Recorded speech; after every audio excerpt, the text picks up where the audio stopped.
What's up, guys? I'm Josh Mosiman. Welcome to This Week in MXA, episode number 210, presented by O'Neill Racing. Thank you guys for tuning in to this video.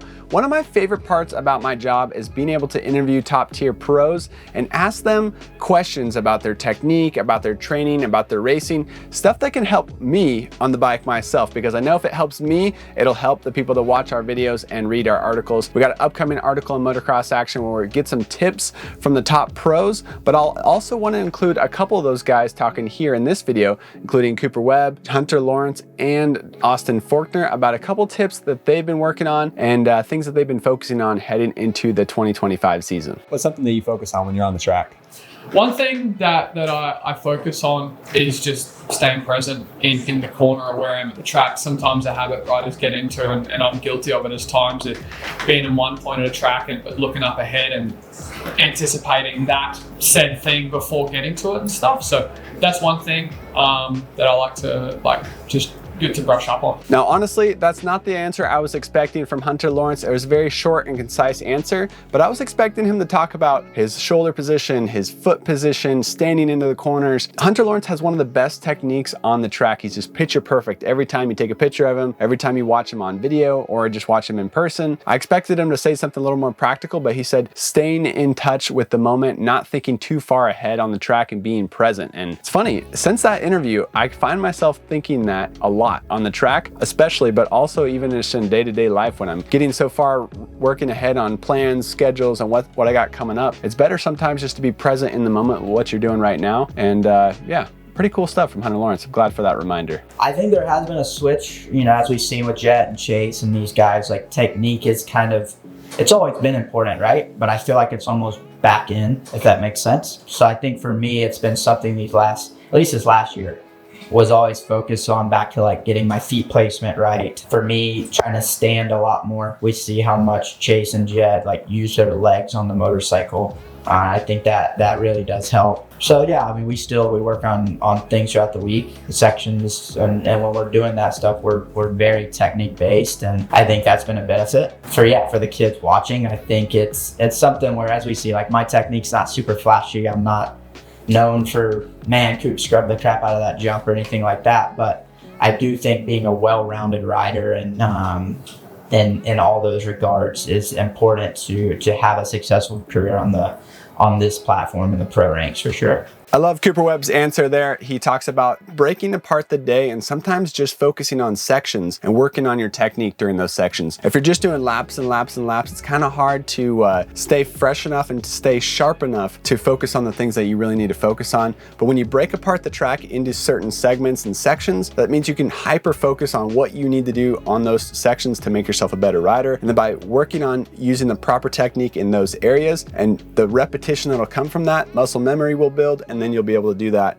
for full laps over time. So cool stuff from Cooper Webb. Well, I feel like I learned quite a bit working with Rhino last year, and obviously I don't work with him now still. I work with Mike Brown. I learned some things that I think I was doing wrong from a technique standpoint. I had a conversation before I even started working with Brown. He was like, hey, these are just some of the things. I was like, I don't know really anything about his training style or anything, but I was just like, obviously we're gonna be working together now. So we just had a conversation just about things that I feel like have worked from working with Robbie and working with Rhino, and now that I kind of wanted to bring in to working with him. Like I said, I didn't know his training style or anything, but just things that I felt like when I'm riding good, this is what it looks like. And he obviously, he's watched me, so he sees that as well. That's what makes him a good trainer, as well as those guys can see those things. Just continuing to work on technique, and then I still work with Charles Dow off the bike, even in the gym.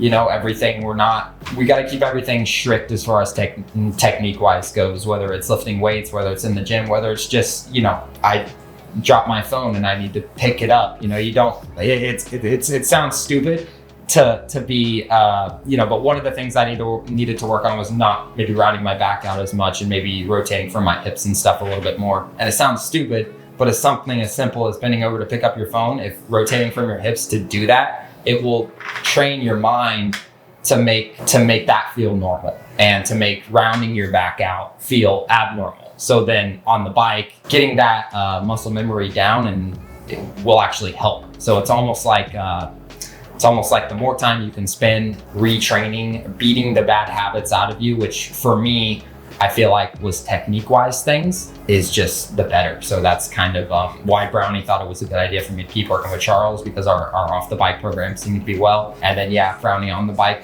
it's been good. It's been good riding with the guys. The track, the facility in Georgia is obviously awesome. I'm super stoked on that. Being strict on my technique, and Brownie's learning when things are off, what to correct me on, and everything as far as working with him has transitioned pretty well. So just making sure my technique's good and my speed is slowly like starting to come around now. Like it's basically getting better every day. So that's good. Cool to hear from Austin Forkner. I did not expect that answer, unlocking the hips. He didn't really explain the benefits of unlocking hips, but what it basically does is it frees up your body. By unlocking the hips, allows your top of your body, your upper body to move independently from your legs. And I like the way that Ryan Hughes describes it. He says, coming out of every corner, you should be wide open like you're doing a start. Well, when you're doing a start, your body's angled at the hips. You're getting all your weight down to their seat, all your weight down to the foot pegs,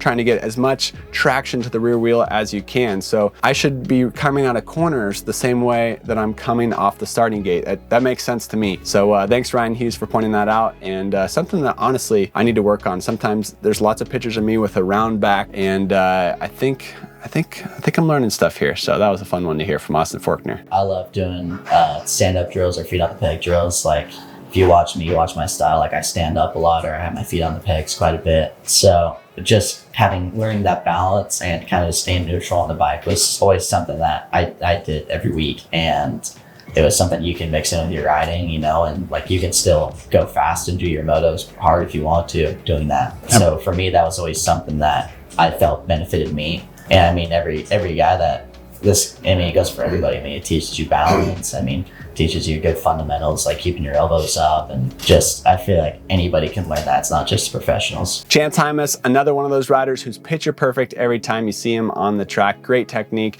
He does train with the Lawrence brothers, and you can see they've rubbed off some of their style onto him as well. So thanks to those guys for giving us their tips. So really cool to hear from the top tier pros what they're working on, what they're focusing on coming into the season. As I mentioned, there's gonna be more on that in a future issue of Motocross Action magazine coming up in the March issue.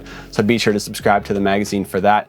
Also, PanicRev Camp coming up next week. It's last minute. If you haven't heard about it yet, at PanicRev on Instagram, camprev.com for more information. December 30th, December 31st, and January 1st at Barona Oaks here in Southern California. It's about 45 minutes from downtown San Diego, and it's going to be a lot of fun. So 3 days. It's a Christian motocross camp. It's all about faith, family, moto. I'll be one of the trainers there, and I'll be implementing the same things that I learned from the pros and same things that I've learned from over the years of training with Nathan Ramsey and a lot of other great trainers. So good times. Looking forward to Camp Rev. Looking forward to being out there with everybody. Motocross Action will be there. I'll be there. And if you want to find out more, you can message me on Instagram. Check out at PanicRev on Instagram, and hope to see you guys there. In other news, Anaheim 1 is right around the corner, and some teams are starting to release who's riding east and who's riding west. Well, Star Racing Yamaha, they have a massive 250 team coming up for this year, and a lot of people have been asking me what's up with my brother. He was injured last year. He missed a ton of racing, but he is back for 2025. He's with the Star Racing Yamaha team, and he's going to be racing the West Coast. That's right. Michael Mosiman, Hayden Deegan, and Cole Davies, 3 riders representing Star Racing Yamaha on the West Coast. Then they'll have 4 riders representing Star Racing Yamaha on the East Coast with Max Anstey, Pierce Brown, Nate Thrasher, and Daxton Bennett. So big riders team lineup for the Star Racing Yamaha crew. They got 4 450 riders technically with Cooper Webb, Justin Cooper, and Eli Tomac, and also Christian Craig. But Christian Craig, he slides in underneath the 250 umbrella. He's been hired technically on the 250 team, and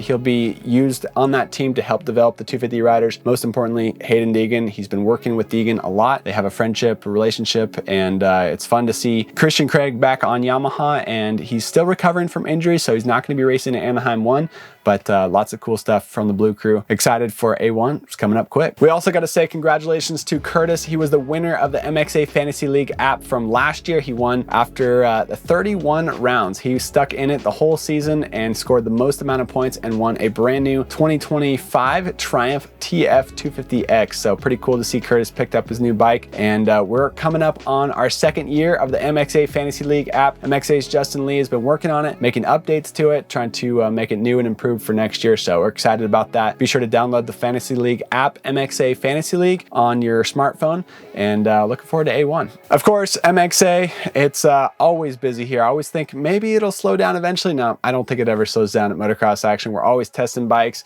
We just got done testing the 2025 Kawasaki KX450 SR Special Racer Edition. That video is on our YouTube channel. That bike is the most expensive 450 in the class, $13,599. Check out that video on our channel. We also tested the 2025 Honda CRF 450 Works Edition. That bike is on our channel as well. And we had some fun on an ETS YZ250F. Now, ETS, Cal Moose, he's the sales manager for ETS. He's in charge of dealing with the factory teams. He's the one who signed the new HRC Honda contract for ETS fuel. So proud of Kyle and Hunter Lawrence, Jet Lawrence, Chance Hymas, Joe Shimoda. They'll be running ETS fuel in 2025. So that's pretty exciting. Of course, the Austrian teams, KTM, Husqvarna, Gas, still running ETS as well. So Kyle built up a YZ250F. We had a ton of fun riding that, and the thing was exotic, man. He went a little overboard on it, but we had some fun. Check out that video on our channel. Thank you guys for tuning in. MotocrossActionMag.com for our website, and at Motocross Action Mag on Instagram. See you guys in the next video.